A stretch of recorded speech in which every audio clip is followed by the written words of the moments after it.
محبت جب امتحان لینے پر آتی ہے تو کسی کی عزت نفس جاتی ہے تو کوئی ذہنی توازن گوا کر نفسیاتی مریض بن جاتا ہے۔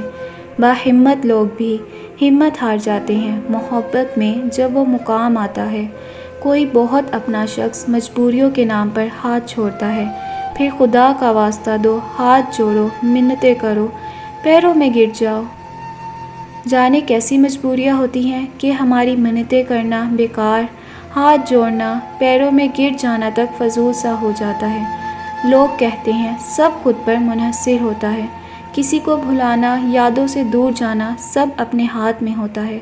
لوگوں کو کون سمجھائے کہ جن پر عزت نفس جیسی انمول چیز قربان کی گئی ہو، جن کو پانے کے لیے مزاروں پر منتیں مانگی ہو، ایسے لوگوں کی یادوں کے حصار سے نکلنا ناممکن سا ہو جاتا ہے۔ دل پر ہاتھ رکھ کر بتاؤ، جن کے بنا زندگی ویران سی لگتی ہو، جن کے بنا وقت تھم سا جاتا ہو، ایسے لوگوں کی جدائی آسان ہوتی ہے؟ وہ جن سے زندگی کی خوشیاں جڑی ہو، جن کے ہونے کا احساس ہمیں سکون بخشتا ہو، بتاؤ مجھے کیا آسان ہوتا ہے ان کی یادوں سے کنارہ کشی کرنا؟ نہیں، ہرگز نہیں۔